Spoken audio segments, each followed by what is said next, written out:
I'm Robin Fiked at Stampin' Country. Welcome to my studio. Today we're going to talk about Stamparatus Basics, or Stamparatus 101. What to do with your Stamparatus, how to use it, how to take care of it. You can find it on page 184 and 185 of the Stampin' Up catalog. You'll find it along with some additional accessories that you can order. The Stamparatus comes with the Stamparatus base plate, which you see here. And stored below are 2 magnets. They also come with the Stamparatus. Be careful with these magnets. They're super strong. Don't place them next to your computer or your iPhone. And be careful with your pacemaker. And the 2 plates, which will fit in the hinges for stamping. And then you're also going to get a foam mat, which you would use when you're using photopolymer stamp sets or stamps. Now, about storage. When you store your Stamparatus, don't have both plates in the hinges. You can have one in the hinge, but if you put that second one in and try to fold it over, you could potentially break your plate if you add pressure there. So you want to store the second plate loosely so that it doesn't break on the hinge. And then you can store your magnets below. I didn't mention the pacemaker. My mom has a pacemaker and she uses a Stamparatus, so you can use it, just be careful. Now, about those strong magnets, sometimes they get stuck together and we can get a little panicky. Don't panic, just slide them apart. Don't try to pull them apart. And don't smack them together. If you do, they could break. But they're really easy to get apart if you just slide them apart.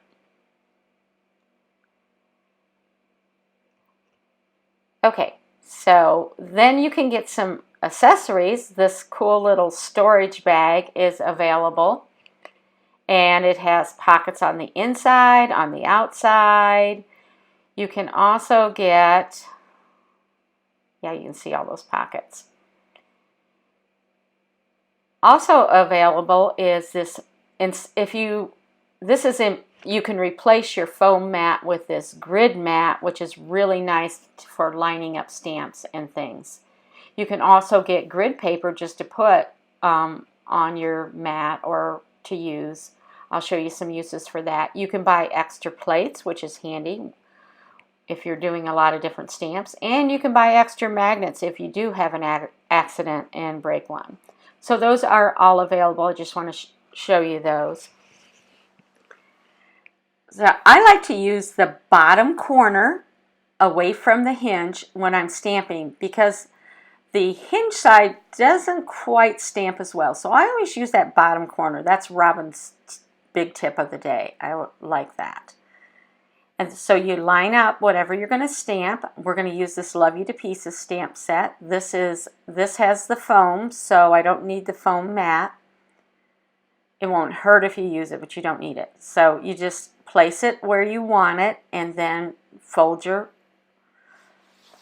plate over to stick to it like you would a block. You can use either an ink pad or you can use ink spots for inking up. The ink spots are a little bit easier with the Stamparatus, but the pads work equally well. Look at that nice smooth image. Now I'm going to show you, we'll line this up and we'll use the ink spot. So you ink that up and stamp. Now it's a little light. I don't quite like the way it looks. So this is the beauty of using the Stamparatus. I can stamp again. Beautiful. Okay, I do like that really well. Now let's talk about some ways that I use my grid paper. This is at least one way. So you can place that. I want to make sure that I get this sentiment straight. So if I stamp it first on my grid paper, then if I get it crooked, I can adjust it. So let's ink this up and let's see how straight I got it. So I'll stamp on my grid paper. It's pretty good. It's a little high on the left side. So because I'm stamping on the grid paper first, I can adjust that and check to see if I got it straight. Yes, perfect. Okay, so now I'm ready to stamp on my card front. Okay, you'll notice that we use the foam for our first sample. This time we're going to use the photopolymer, so I'm going to use the mat along with some grid paper. You could also use the grid foam mat. Either way would work. And then I'm going to line that up in that bottom corner that I like to stamp on. You could also stamp in the center. Notice how solid this dinosaur image is. This is a photopolymer stamp. Sometimes you miss spots. Oh, that's the other thing. The photopolymer is a little bit stickier, so you may want to use both magnets when you're using the photopolymer so that it doesn't pull up. So we'll ink that up.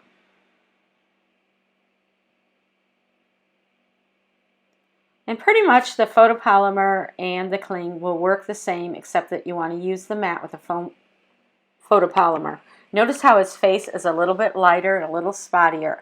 Because I'm using the Stamparatus, I can go back and stamp again. Yes. That's a nice thing. You can stamp as many times as you want to get it perfect. Okay, then we're going to add his spine.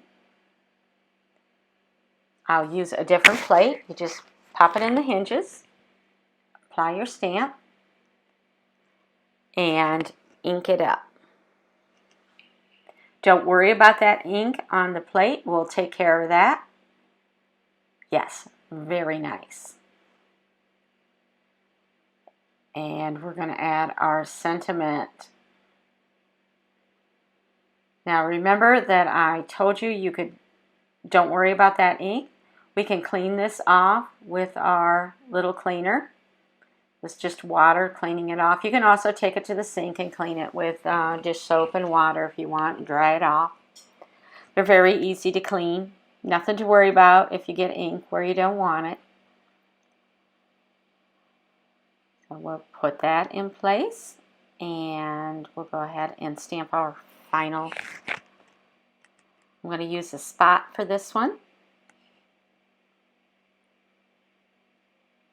Oh, that's a little light, but I'm using the Stamparatus. I can go back. It'll be in the same exact place, and ta-da! Fabulous. That is one of the clear advantages. The other thing that you can do is stamp stacks of cards. It's so much easier with the Stamparatus. Say you want to make 50 Christmas cards. It would be easy to do with the Stamparatus because you only have to line up your stamps once and stamp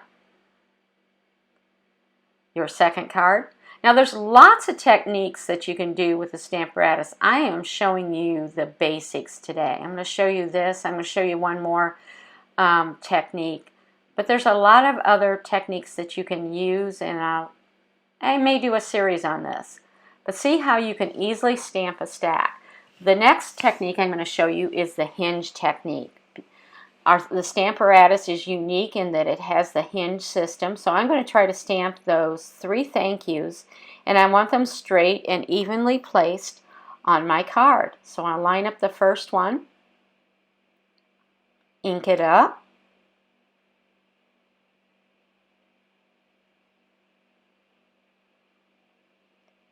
and then to stamp the second 2, I'm going to move it down one spot on my hinge, ink it up again, and stamp. I want to say thank you, thank you, thank you. So I moved it down one more time, and we'll stamp. How perfect is that? Fabulous.